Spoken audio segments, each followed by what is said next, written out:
আসসালামু আলাইকুম।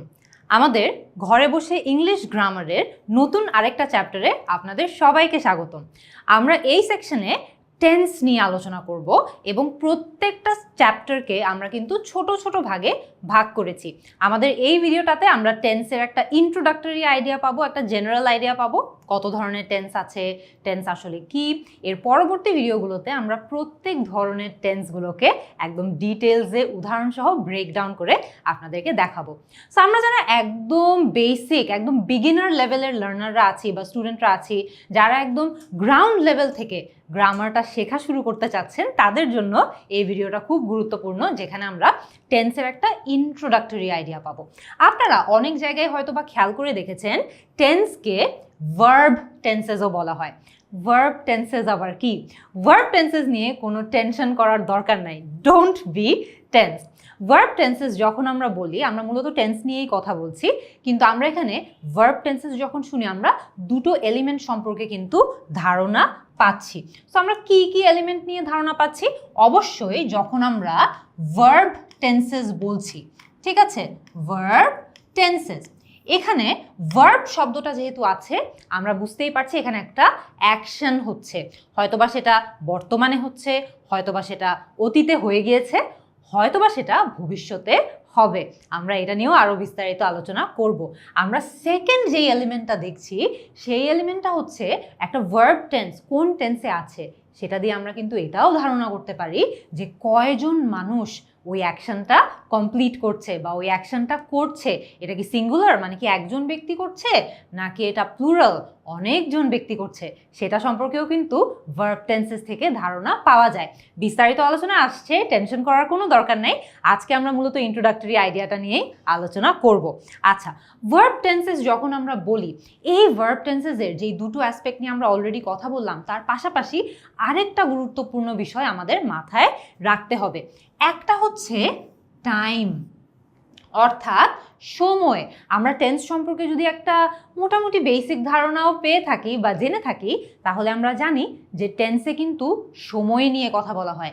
আমরা একটু আগে আলোচনা করেছি না, পাস্ট মানে একটা অ্যাকশন কি অতীতে ঘটেছে, নাকি প্রেজেন্ট একটা অ্যাকশন কি বর্তমানে ঘটছে, নাকি ফিউচার একটা অ্যাকশন ভবিষ্যতে ঘটবে বা হবে। সো টেন্স নিয়ে অনেক গুরুত্বপূর্ণ একটা ফ্যাক্টর হলো টাইম, ঠিক আছে। আমরা তো দেখেছি যে অ্যাকশনটা ম্যাটার করে, আমরা দেখেছি পার্সনটা ম্যাটার করে, যে সিঙ্গুলার নাকি প্লুরাল, এই দুটো সম্পর্কে টেন্স আমাদেরকে ধারণা দিয়ে থাকে। কিন্তু তার থেকেও বেশি গুরুত্বপূর্ণ এই দুটো বিষয়, একটা হচ্ছে টাইম এবং এর পরবর্তীটা হচ্ছে ওয়াইল বা ক্ষণ। খেয়াল করে দেখবেন, আমরা একটা অ্যাকশন কি অভ্যাসগতভাবে করি, মানে হ্যাবিচুয়ালি করে থাকি, এটাও কিন্তু টেন্সকে ইম্প্যাক্ট করে, নাকি আমরা একটা অ্যাকশন রিপিটেডলি করে থাকি, বারবার বারবার একটা রিপিটেড সাইকেলের মতো অ্যাকশনটা চলতে থাকে, সেটাও টেন্সকে এফেক্ট করে। একটা অ্যাকশনের সময়কাল বা টাইম পিরিয়ড কতক্ষণ, এটা কি অতীতে হয়ে শেষ হয়ে গিয়েছে, নাকি অতীতে হয়ে এটার ইম্প্যাক্ট বর্তমানেও রয়ে গিয়েছে। আপনারা হয়তো বা বুঝতেই পারছেন যে আমি কিছুটা পারফেক্ট টেন্সেসের কথাও বলছি, কিন্তু আমরা ডিটেলসে আরও পরবর্তী ভিডিওতে যাব। সো একটা অ্যাকশনের টাইম পিরিয়ড কতক্ষণ, সে কি অতীতে হয়েছে, বর্তমানে হচ্ছে, নাকি ভবিষ্যতে হবে, নাকি অতীতে হয়ে তার ইম্প্যাক্ট প্রেজেন্ট পর্যন্ত রয়ে গিয়েছে, এরকম অনেক ধরনের ফ্যাক্টর কিন্তু আমাদের কোন টেন্স ব্যবহার করতে হবে সেটাকে ইম্প্যাক্ট করে। And last but not the least, সেটা হচ্ছে যেই কাজ বা যেই অ্যাকশনের কথা আমরা বলছি, সেই অ্যাকশনটা কি শেষ হয়ে গিয়েছে, এন্ড, নাকি সেই অ্যাকশনটা কন্টিনিউয়াস। তার মানে আমাদের কন্টিনিউয়াস টেন্স নিয়েও এখানে আমরা একটা ইঙ্গিত পাচ্ছি যে একটা অ্যাকশন যদি শেষ হয়ে যেয়ে থাকে, একদম এন্ডেড, তাহলে ওটা এক ধরনের টেন্স নিবে। আবার একটা অ্যাকশন যদি কন্টিনিউয়াস হয়ে থাকে, মানে চলছে বা চলবে ভবিষ্যতে, বা অতীতে চলেছিল একটা নির্দিষ্ট পরিমাণ বা অনির্দিষ্ট পরিমাণের সময়ের জন্য, সেখানেও কিন্তু আমরা টেন্সের একটা ইম্প্যাক্ট দেখতে পারবো যে একটা কাজ শেষ হয়েছে নাকি না। সেখানে আমরা কি কি ফ্যাক্টর দেখেছি, জাস্ট একদম দ্রুত রিভাইজ করে ফেলি। একটা হচ্ছে টাইম, অর্থাৎ পাস্ট, প্রেজেন্ট নাকি ফিউচার। সেকেন্ড যে ফ্যাক্টর হচ্ছে সেটা হচ্ছে ওয়াইল, যেখানে চারটা সাব পয়েন্ট আমাদের মাথায় রাখতে হবে। একটা হচ্ছে অভ্যাস, মানে যেই অ্যাকশনের কথা আমরা বলছি সেটা একটা হ্যাবিট নাকি। তারপরে হচ্ছে ওই অ্যাকশনটার রিপিটেড নাকি না, ওটার রিপিট হয় নাকি শেষ হয়ে যায় একবার হয়েই শেষ। এর পরেরটা হচ্ছে সময়কাল বা টাইম পিরিয়ড, ওইটা যেই অ্যাকশনের কথা আমরা বলছি সেই অ্যাকশনটা কি শেষ হয়ে গিয়েছে নাকি সেটা অনগোয়িং আছে, কন্টিনিউয়াস আছে, সেটাও ইম্প্যাক্ট করে। এবং last but not the least, কাজটা শেষ হয়ে গিয়েছে নাকি চলমান আছে, এগুলো সবই কিন্তু আমাদের টেন্সকে ইম্প্যাক্ট করবে। আচ্ছা, তারপরে আমরা একটু দেখি আমাদের যেই টেন্সের কথা আমরা বলছি সেখানে আমরা টাইমের কথা বলেছি, রাইট? সো এই টাইমটাকে কিন্তু একটা স্কেল বা একটা টাইম লাইনে 3 ভাগে ভাগ করা যায়। আমরা কি দেখতে পাচ্ছি? পাস্ট, প্রেজেন্ট এবং ফিউচার। ঠিক আছে, এটা নিয়ে আমরা অলরেডি মোটামুটি ধারণা কিন্তু আমাদের নিশ্চয়ই আছে। তবুও পাস্ট হচ্ছে, ধরেন আমরা পাস্টেও আগে যাব না, আমরা যাব প্রেজেন্ট।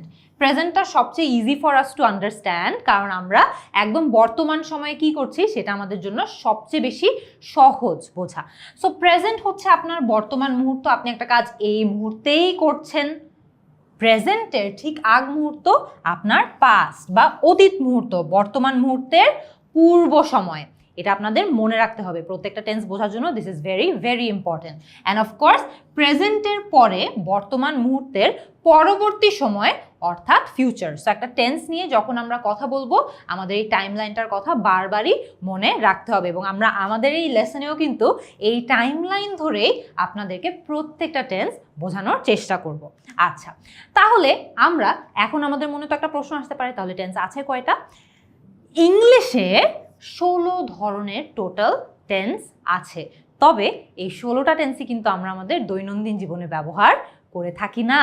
এর মধ্যে 12টা টেন্স আমাদের সবচেয়ে বেশি রাইটিং, স্পিকিং, রিডিং সব কিছুতে ইউজ করা হয়, এবং এই 12টা টেন্স নিয়ে আমরা মূলত এই লেসনগুলোতে কাজ করব। সো এই 12টা লেসন কি কি চলেন দেখে নিই।